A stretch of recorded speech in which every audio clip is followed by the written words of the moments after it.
Hey everyone, today I'm gonna show you how to insert SIM in Samsung Galaxy Z Flip. So simply, at first you just take a pin, just put in, okay, then you get SIM tray. So you just easily adjust SIM.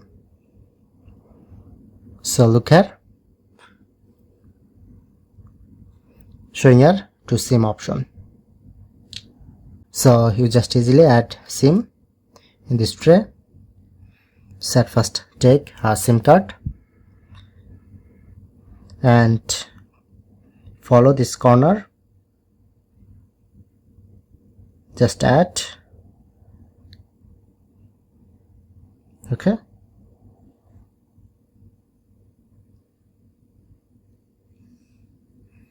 So now successfully set up properly, and I'm just put in, okay.